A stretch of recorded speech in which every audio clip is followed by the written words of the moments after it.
आज हम भोजन के विषय में चर्चा करेंगे। हमारे शास्त्रकारों ने कुछ एक नियम बताए हैं कि किस प्रकार से हमें भोजन करना चाहिए, कब करना चाहिए, कब नहीं करना चाहिए। हमारे अध्यात्म का एक अभिन्न अंग है और विडंबना ये है कि भोजन के ऊपर कोई बोलते ही नहीं है, सिर्फ प्रभु भक्ति के ऊपर ज्यादा ध्यान दिया जाता है। पर सच ये है कि प्रभु भक्ति तभी होती है जब हमारा पेट भरा हुआ होता है। तो किस प्रकार से हमने अन्न खाना है जिससे हमारा मन मजबूत हो, और अगर हमारा मन मजबूत होगा तो प्रभु भक्ति में हम और जोर शोर से अग्रसर होंगे। तो हमारे शास्त्रकारों ने यहाँ तक कहा है कि जैसा खाएंगे अन्न वैसा होगा मन, जैसा पिएंगे पानी वैसी होगी वाणी। कुछ एक प्रकार से नियम शास्त्रकारों ने कहे हैं। सबसे पहले भोजन की शुद्धि के ऊपर चर्चा है। 6 प्रकार से भोजन की शुद्धि होती है। सर्वप्रथम भोजन की शुद्धि अर्थ की शुद्धि है।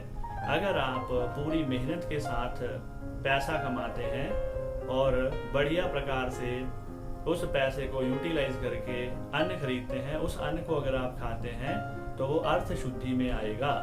अगर आप अन्याय करके, चोरी करके, ठगी करके, किसी को परेशान करके अगर आप पैसा कमाते हैं तो अन्न की शुद्धि उसमें नहीं आएगी और अर्थ की शुद्धि से वो वंचित रहेगा। तो हमने क्या करना है कि भली प्रकार से मेहनत करके पैसा जो कमाए, उस कमाए हुए पैसे से अन्न खरीदें और उस अन्न का 10% कम से कम हम अच्छे कार्यों में लगाएं। अगर आपने बहुत अच्छे प्रकार से पैसा कमा भी लिया और उसको अच्छे कामों में नहीं लगाया तो अर्थ शुद्धि का उसमें फिर भी अर्थ शुद्धि की कमी उसमें रह ही जाएगी। तो अगला है पदार्थ शुद्धि। हमने अच्छे प्रकार से पैसा कमाया हुआ और उसके बाद क्या किया, चले गए शोरूम और वहां पे जाके हमने तरह तरह के बर्गर, पिज्जे इत्यादि खाए, फ्रोजन फूड खाए, तो उससे भी आपको पदार्थ शुद्धि का लाभ नहीं मिलेगा। हमारे शास्त्रकारों ने प्याज लहसुन तक को भी वर्जित कहा गया है। अब साइंस भी कहती है कि हर रोज आप प्याज लहसुन ना खाएं, उसमें कुछ एक प्रकार के केमिकल तत्व होते हैं। अगर आप प्याज लहसुन के बिना ना रह सकें तो कोशिश करें हफ्ते में 1-2 दिन पर्टिकुलर दिन रखें, उसमें प्याज लहसुन का सेवन ना करें। मैंने ये देखा है कि हमारा जब हम कुछ खाते हैं, अन्न खाते हैं, तो हमारे मन पे भी उसका सूक्ष्म प्रभाव रहता ही है। आजकल इतना मन कमजोर हो गया है, हम खान पान इतना हमारा विकृत हो गया है कि हम हमेशा नेगेटिव विचार दिमाग में रखते हैं। उसका कारण हमारा दूषित भोजन ही है। जितनी भी आत्महत्याएं होती हैं, इतने बड़े सेलिब्रिटी आत्महत्याएं करते हैं, तो उसका कहीं ना कहीं कारण हमारा दूषित अन्न ही है। कोशिश करें अच्छी प्रकार से भोजन करें जिसका हमारे मन के ऊपर असर पड़े। जीव को कंट्रोल में रख के ही भोजन करें, स्वाद के वशीभूत होके भोजन ना करें। और पदार्थ शुद्धि में आप एक चीज नोटिस करते हैं कि आजकल तरह तरह के केमिकल, तरह तरह के कीटनाशक सब्जियों में, फलों में लगाए जाते हैं। अगर हो सके तो ऑर्गेनिक खेती आप घर पे करें। अगर आपके पास जगह नहीं भी है तो कुछ एक छोटे मोटे कंटेनर, 2-4 कंटेनर में आप सब्जी इत्यादि उगा सकते हैं। उस सब्जी को जितना हो सके प्रयोग करें, तो उससे आपको पदार्थ शुद्धि का भी लाभ मिलेगा। अगर अगली हम शुद्धि के बारे में बात करें तो देश शुद्धि अगली शुद्धि शास्त्रकारों ने बताई है। अब देश शुद्धि क्या है?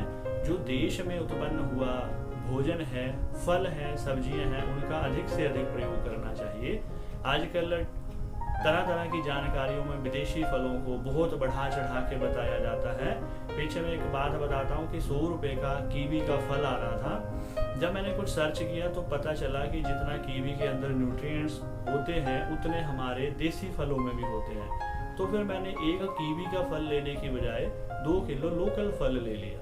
तो ऐसा कोशिश करें। देश शुद्धि का तभी लाभ होगा जब हम लोकल फल, ताजे फल, सीजनल फ्रूट खाएंगे। आयुर्वेद में भी कहा है कि हम लोकल अन्न को, जहाँ औषधि पैदा होती है, जहाँ जो अन्न पैदा होता है, वहाँ के लोगों के लिए वो अति उत्तम है। तो देश शुद्धि का आपको लाभ मिले तो लोकल फलों का अधिक से अधिक, लोकल सब्जी का अधिक से अधिक आप प्रयोग करें। अब अगली शुद्धि आती है काल शुद्धि। कब भोजन करना है, कब नहीं करना है, इसका समय फिक्स करें। कोशिश करें कि दिन में 3 बार भोजन करें। बीच में अगर आपको कहीं भूख लगती है तो आप छोटा मोटा जैसे दूध या फिर बादाम इत्यादि ले सकते हैं, नींबू पानी ले सकते हैं और कुछ फल इत्यादि आप ले सकते हैं। तो काल शुद्धि का सबसे ज़्यादा ध्यान रखें और भोजन का एक जैसा ही समय रखें और उस अवस्था में भोजन ना करें जब आप बहुत जल्दबाजी में हो। इस प्रकार से अगर भोजन करेंगे तो आपको काल शुद्धि का फल नहीं मिलेगा। अगली आती है भाव शुद्धि। सब कुछ कर लिया, बनाने वाले का मन भोजन पकाने में ही नहीं है, गुस्से में है, उसको किसी प्रकार का डर है, कोई चिंता है, किसी प्रकार की परेशानी है, अगर वो भोजन बनाते हुए इस प्रकार के भाव रखेंगी तो उसमें कुछ ना कुछ रूप से, सूक्ष्म रूप से उसका असर खाने वाले पे भी पड़ेगा। कोशिश करें बनाने वाला भी और खाने वाला भी दोनों शांत मन से, बनाने वाला शांत मन से भोजन बनाए और खाने वाला शांत मन से भोजन करे। टीवी इत्यादि ना चलाएं और एकाग्र भाव से, शुद्ध भाव से आप भोजन करें। अगली शुद्धि आती है पात्र शुद्धि। पुराने प्राचीन समय में ये एल्युमिनियम वगैरह होता नहीं था, तो कांसे के बर्तन, पीतल के बर्तन, तांबे के बर्तन, राजा महाराजा सोने चांदी के बर्तनों का अधिक से अधिक प्रयोग करते थे। अगर आप अच्छे प्रकार से अगर अच्छे बर्तनों का प्रयोग करेंगे तो उसका असर कहीं ना कहीं आपके भोजन पे पड़ेगा। कोशिश करें पीतल, तांबा इत्यादि के बर्तनों का प्रयोग करें। एल्युमिनियम का तो भूल के भी ना करें। एल्युमिनियम के साइड इफेक्ट्स क्या आते हैं उसके बारे में आप कहीं भी सर्च कर सकते हैं। मिट्टी के बर्तन आजकल आप बहुत प्रयोग में लाए जा रहे हैं। मिट्टी के बर्तनों का प्रयोग करना चाहें तो वो भी कर सकते हैं। पात्र की शुद्धता का अवश्य ध्यान रखें और डिस्पोजेबल में आजकल थर्मोकोल के बर्तनों का प्रयोग हो रहा है, उनसे बचें। तो इस प्रकार से अगर हम इसको संक्षेप में कहें तो अर्थ शुद्धि, पदार्थ शुद्धि, देश शुद्धि, काल शुद्धि, भाव शुद्धि और पात्र शुद्धि, इन चीजों का आप ध्यान रखेंगे तो आप जो भी भोजन आप पकाएंगे वो भोजन आपके सूक्ष्म रूप से मन को मजबूत करेगा। और अगर आपका मन मजबूत होगा तो आप इस जीवन का पूरी तरह आनंद ले पाएंगे। आशा है आप ये जानकारी से आपने लाभ उठाया। अगले वीडियो में भोजन संबंधी कुछ और नियम हम डिस्कस करेंगे। धन्यवाद।